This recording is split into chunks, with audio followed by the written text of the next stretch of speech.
Josiane Bernard, praticienne en énergétique traditionnelle chinoise. Je suis ravie de vous retrouver ici. Pour ceux qui ne me connaissent pas, je suis une passionnée.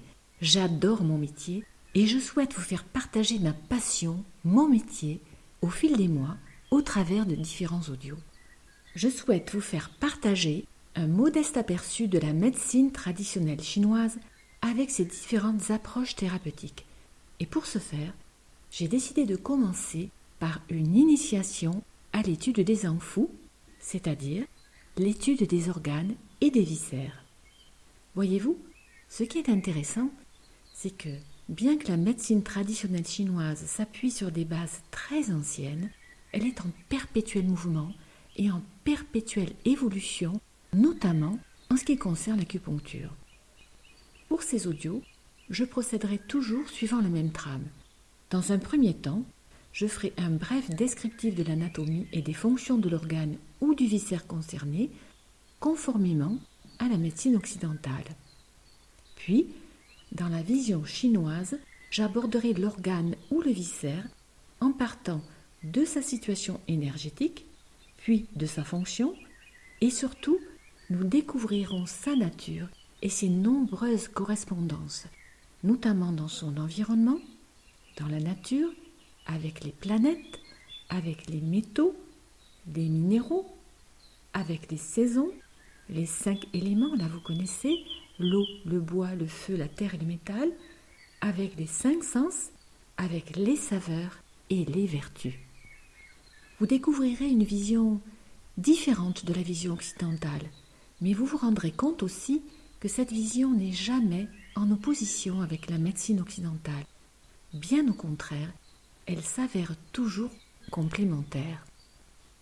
Grâce à la vision chinoise de vos organes et viscères, avec leur correspondance, vous arriverez assez rapidement à décoder et à associer certaines caractéristiques physiques ou émotionnelles chez vous et chez les autres. Par exemple, je vais vous citer une caractéristique bien connue. Une personne qui est irritable, qui se met en colère très facilement, eh bien, cette personne a certainement un foie qui ne va pas très bien. Mais cela, nous le verrons plus en détail dans un prochain audio. Gardez toujours à l'esprit que pour la médecine traditionnelle chinoise, la santé de l'organe a des répercussions sur les émotions et les émotions ont des répercussions sur la santé de l'organe. Il n'y a pas la tête d'un côté et l'organe de l'autre. L'énergie de l'un vient alimenter en permanence celle de l'autre. Par ailleurs, ces audios aborderont des symptômes liés à des dysfonctionnements des énergies, des organes ou des viscères, mais rappelez-vous qu'un symptôme est un signal d'alarme. Le symptôme nous informe du dysfonctionnement, mais il n'est jamais la cause du déséquilibre. La cause se situe dans une autre dimension de celle du symptôme. Et les Chinois l'ont compris depuis longtemps. Ils ont compris ces différentes dimensions et leur interrelation. Ils utilisent l'acupuncture pour rétablir le flux normal de l'énergie vitale qui circule dans les méridiens. Les méridiens sont des canaux dans lesquels circule l'énergie vitale.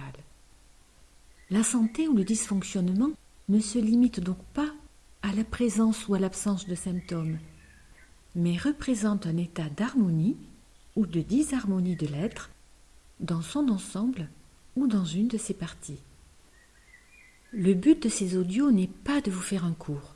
Pour moi, le but sera atteint si j'arrive à capter votre attention et susciter et vous conserver votre intérêt pour cette médecine, cette culture, parce que je suis convaincue qu'elle peut enrichir votre vision de l'humain et de sa place dans le monde et vous amener à une vision, je dirais, plus globale de vous-même et du monde.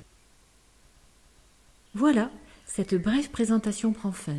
Je vous invite à suivre ce programme au fil de ses parutions ou plus tard dans le désordre. Ce sera comme il vous plaira. Rejoignez-moi donc à présent dans les brèves présentations d'initiation à l'étude des Zhangfu. qui est l'étude des organes et des viscères. Bye bye, au plaisir.